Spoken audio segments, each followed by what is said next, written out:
안녕하세요. 동서문화로의 신용철입니다.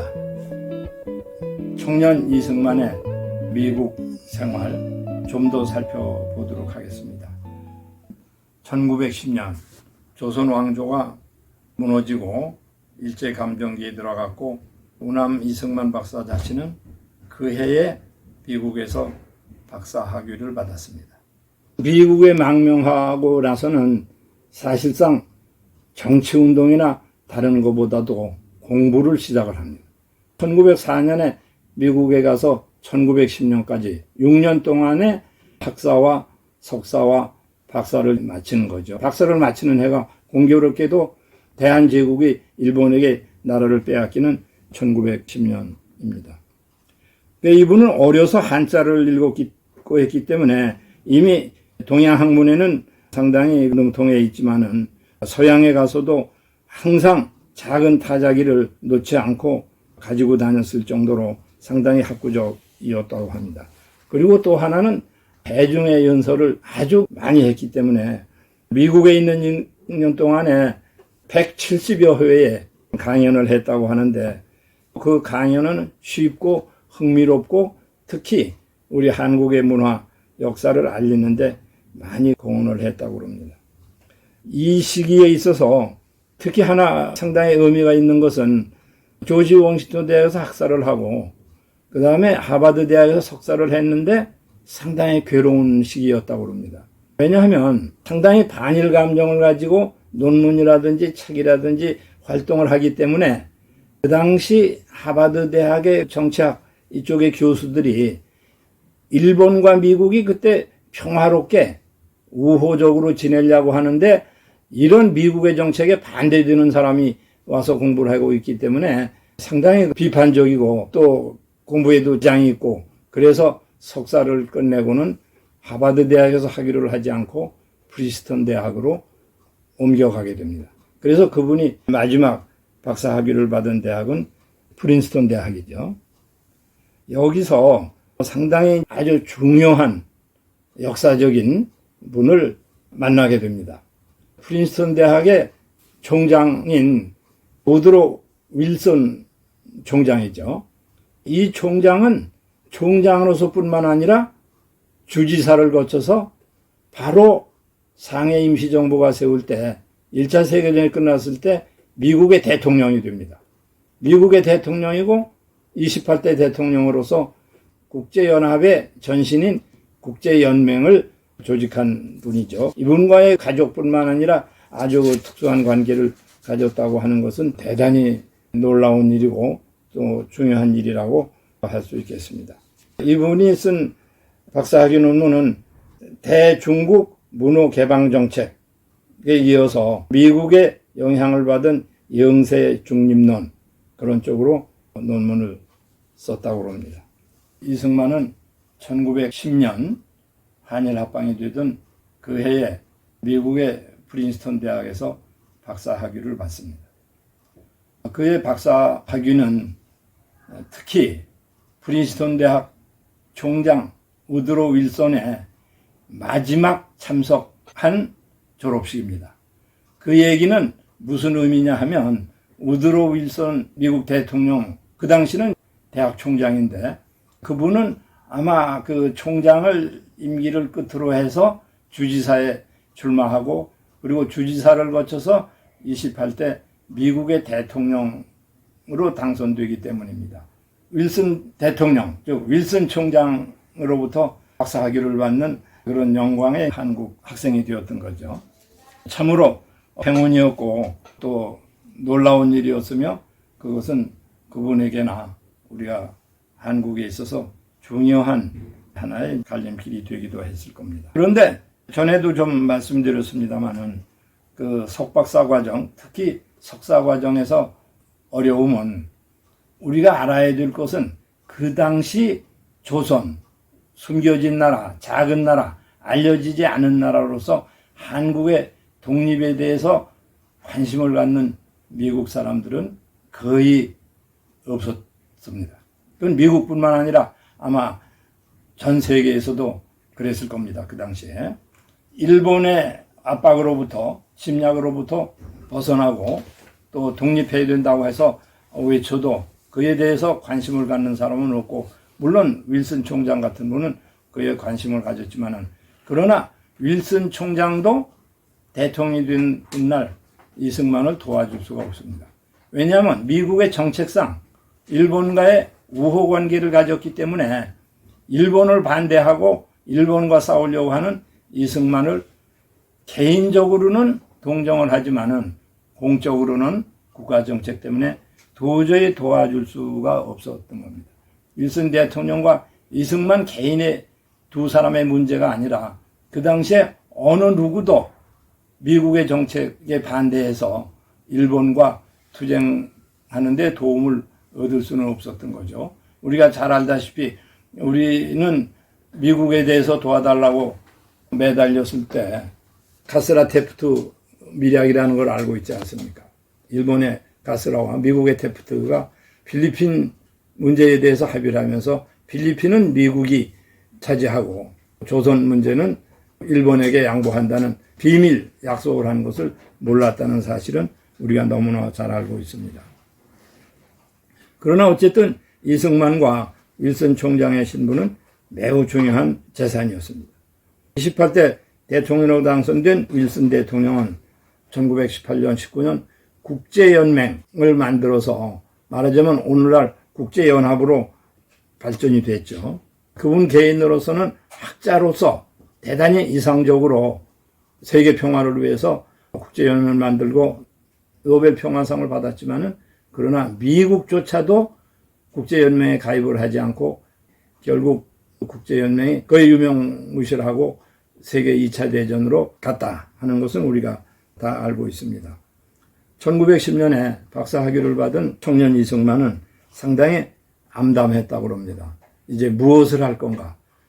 1904년에 6년 만에 감옥에서 나왔을 때 뭘 할 건가 아득했던 것처럼 조국에 돌아가도 이미 조국은 옛날의 조국이 아니라 일본에게 나라가 빼앗긴 상황이었고, 그러나 어쨌든 선교라는 그런 목표를 두고 이제 한국에 들어옵니다.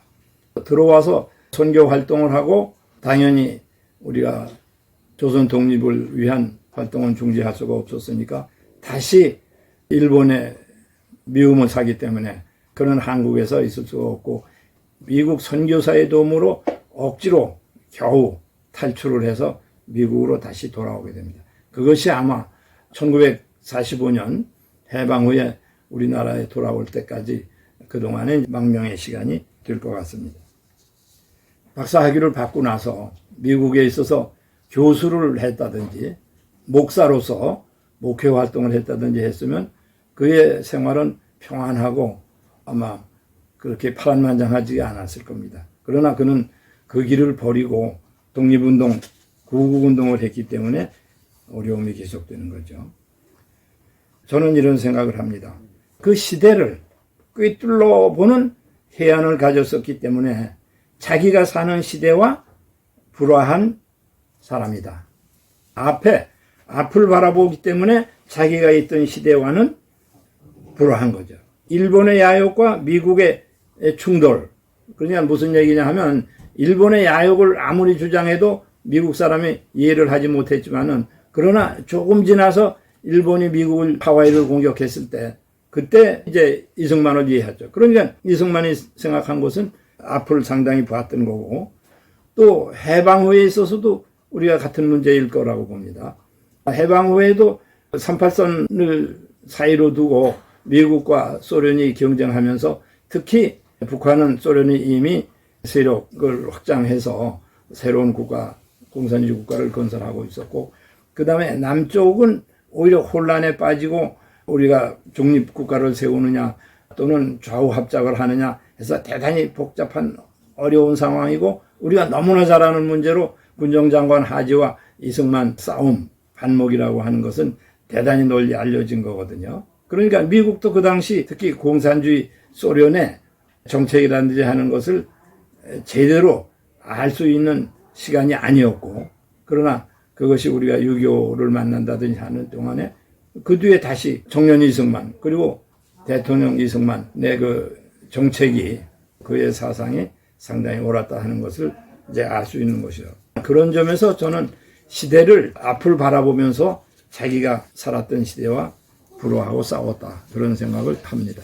그러니까 국제 정세라고 하는 것은 항상 바뀌기 때문에 우리가 불변하는 것이 아니죠. 일본과 러시아를 막기 위해서 일본과 손을 잡았다가 다시 일본을 막기 위해서 러시아와 손을 잡고 2차 대전을 하고 2차 대전이 끝나니까 다시 러시아를 막기 위해서 우리가 한반도와 일본과의 손을 잡는 우리가 미국이나 영국들의 정책을 보면서 국제 정치가 외교가 얼마나 어려우냐 하는 문제를 느낍니다. 하나의 에피소드를 얘기한다면 미국에서 외교 국제 정치를 공부하고 나서 이승만 대통령이 그때 대통령이 아니죠. 청년 이승만이 한 얘기는 국제 정치학으로 낸 등록금을 다시 되받아야 되겠다. 되찾아야 되겠다. 왜냐하면 국제 정치라는 게 보니까 이게 전부 엉망이고 지켜지는 것이 하나도 없기 때문에 실제 의미가 없지 않느냐 그런 얘기를 했다고 합니다. 상당히 이론적인 면이죠. 아까 말씀드린 대로 윌슨 대통령이 국제연맹을 만들어 세계 평화를 하려고 그랬지만 미국조차도 국제연맹에 가입할 수 없는 그런 현실적인 벽이 있었다 하는 것은 우리가 대단히 참 어려운 문제입니다. 이승만 전 대통령은 평생 시대와 불화해서 비판도 자주 받았다고 하셨는데 그분의 삶을 어떻게 평가하시겠습니까? 참 어려운 문제고 간단히 대답하기가 쉽지 않은 문제입니다. 사실상 이승만 대통령에 대해서는 좋은 의미에서 자유 독립을 위한 투쟁의 선구자, 최고의 지식인, 인문학자, 서예가, 혁명가, 건국인, 반공의 선봉 여러 가지 긍정적인 평가가 있습니다. 그에 반해서 또 이승만을 아주 우리가 20여 년 평가해 왔지 않습니까? 그의 업적과 자취를 지우기에 애도 써왔고 저 자신 대학에서 하나 경험한 적이 있습니다. 어느 신문사에서 이승만 나라 세우기 전시회를 한 적이 있었는데 그때 대학의 학생들은 대학에서 이승만 나라 망치기 전시회를 하는 모습을 봤습니다. 그 당시 저는 학생들에게 이런 얘기를 했습니다.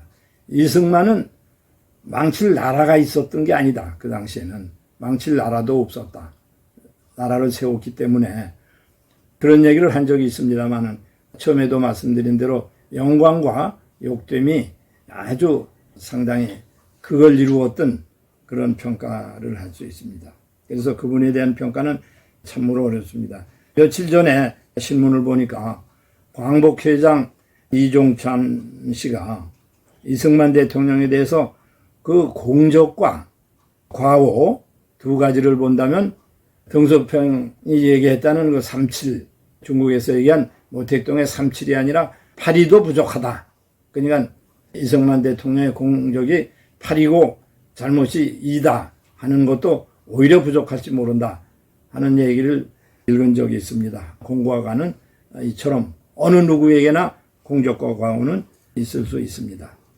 그래서 저는 한마디로 쉽게 평가한다면 이분은 시대를 앞서 보면서 자기의 시대와 항상 불화했다. 대한제국에서는 대한제국과 불화해서 6년이나 감옥 생활을 했고 일본과는 도저히 화합할 수 없으니 망명을 했고 또 미국에 가서 공부를 하고 미국을 이해했지만은 그 당시 우호적인 미국은 또 이승만을 이해할 수 없었고 불화했고 임시정부에 가서도 미국이라는 멀리 떨어져 있을 뿐만 아니라 무장투쟁이 아닌 외교로서 자주독립을 해야 한다고 하기 때문에 또 무장투쟁을 주장하는 사람들로부터 외면을 받기도 했고 해방 후에 돌아와서도 많은 좌파로부터 그리고 또 하지 장군으로부터 상당히 불화한 투쟁한 말하자면 또 나쁘게 얘기하면 우리가 배반했다고 하는 그런 삶을 살았습니다. 항상 자기 시대와 불화하면서 살았지만은 그러나 그의 일생은 항상 조국 한국을 위해서 살았다. 그렇게 얘기하고 싶습니다. 우리가 역사를 볼 때 역사에서 역사의 현재를 생각한다면 저는 이런 생각을 합니다. 역사에서는 당위성이 있습니다. 이렇게 됐어야 된다 하는 당위성이 있고, 또 역사가 거기서부터 지금까지 경과해온 과정이 있습니다. 그리고 또 그 과정을 통해서 이룬 현재가 있습니다. 이러해야 된다는 당위성, 역사가 걸어온 과정, 역사가 이룩한 현재, 이 세 가지는 항상 종합적으로 생각을 해야지 한 가지만 생각해서는 안 되고, 그리고 우리 현재 입장에서만 역사를 보고 또는 그분의 업적을 보는 것이 아니라 그분이 살았던 시대, 부딪혔던 시대, 그 시대의 입장에서 역사를 봐야 되지 않나. 이런 점에서 아마 이승만 개인에 대한 비판도 그런 점에서 평가되어야 되리라고 생각합니다. 감사합니다.